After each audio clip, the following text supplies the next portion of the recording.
Hi. Excuse me. I'm Ruth. It's the middle of January. Been trying to be busy. I've had a lot going on. Finishing up some projects. Have learned a lot. I've found some really good YouTube channels to learn from. One of them is Ballyhoo Creations. She is really good at explaining some things. And then there's another one. I can't remember the name of it.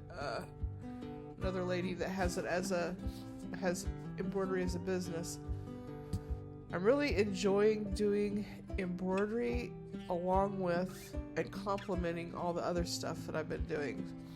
So it's just another facet of being creative.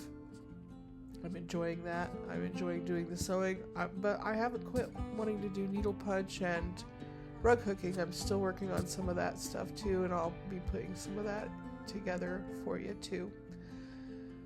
I've had some challenges. Richard's health has been a problem I'm concerned about. We had a friend over yesterday evening, and he went to go shut the door, and he called me and said, I need help. I can't over there. And he had slumped to the floor and was hung up on a knob, and I helped him up, and he said his legs just went out from under him.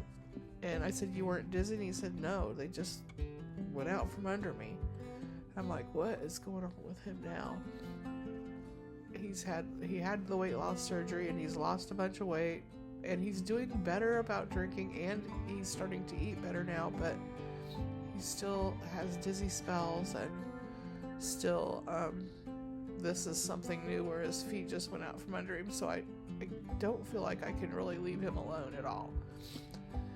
So my escape is doing crafts and trying to pour myself into some creative ventures, but my concern is how he's doing. We were supposed to go to visit my son over in Abu Dhabi in March, end of March, but I don't know if we can do that or not with Richard the way he is at the moment. It's bad enough that we have his chickens to take care of, which was not ever my idea. He likes them, but I don't like him going out there by himself, so I go out there and help him. So anyway, that's been my few days, but I'm gonna go through and talk to you about some of the things I've been doing, some of the things I've learned, some of the things I thought were answers were not, and then I found some sites that helped me get some real answers. And I also went and visited the local quilt place where I bought my machine and found some answers for that too. So onward. Mario Brothers, you can kind of tell who it is, but I'm not super happy with it. I don't know if it slipped around or if it's just the design. I'll have to try it on something else, but this is an awful long deal to try again.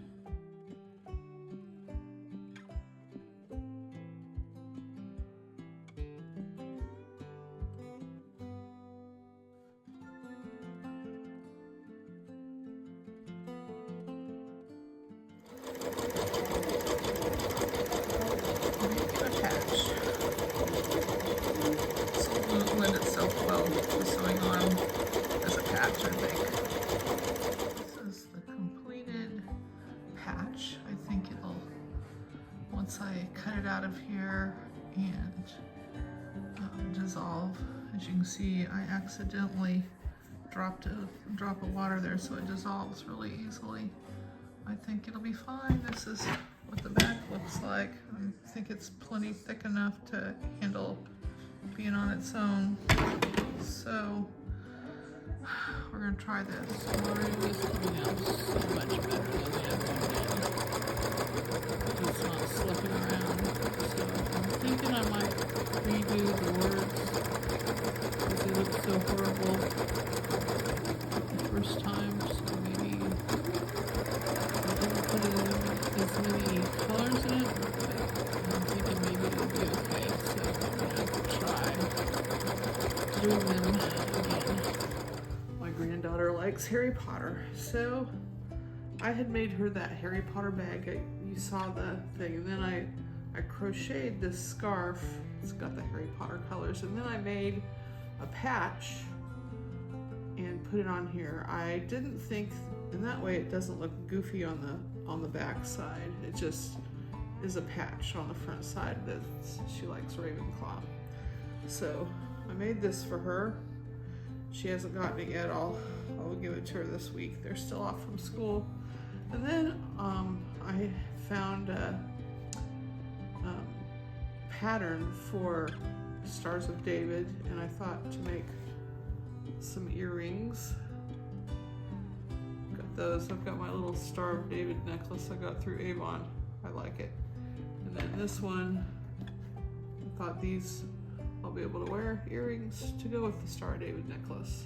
I asked my husband, he didn't think that they were too big, so I'm going to try making those out of the Star of David. Then I already made a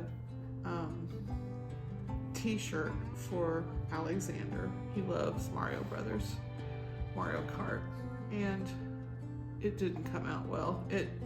It was too hard to, does not make a huge, it's too hard to make it work on a machine without getting it skewed, and it kept moving around on me, and so it didn't come out well. So I thought instead, I decided, all of this is part of things that I've learned.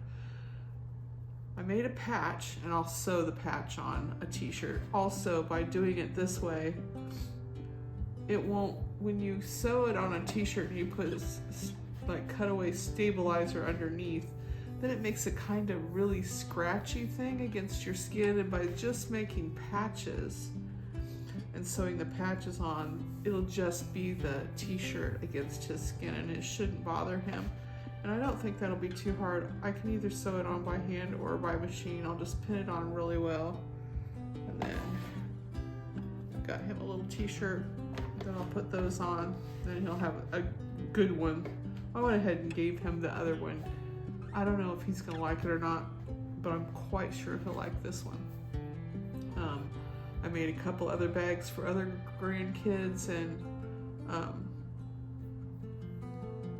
I also did some needle punch and made bags. I've got more things I need to finish for sure, and I'll make some videos about that. But right now, today is just recapping some of the things I've done, and I'll show you videos and talk about some of the things I've learned so far as working with embroidery machine, things I've learned to do and not to do.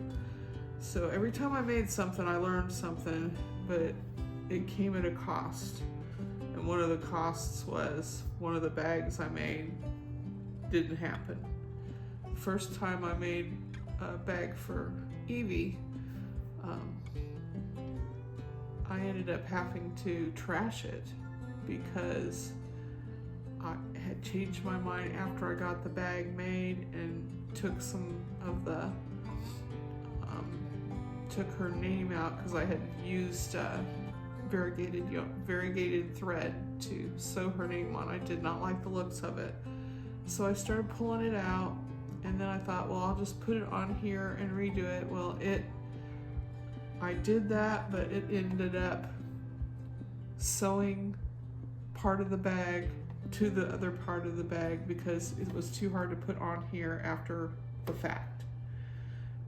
So you have got to do all your sewing on all your embroidery on a flat surface, and do that before you put the bag together, and decide you like it before you put it together, because it doesn't work well otherwise.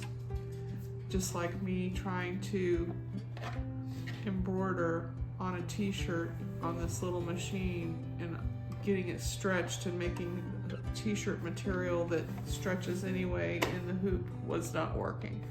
So that's another thing I've learned. On this one, the patch did not disintegrate when I wet the wash away stabilizer. It held together.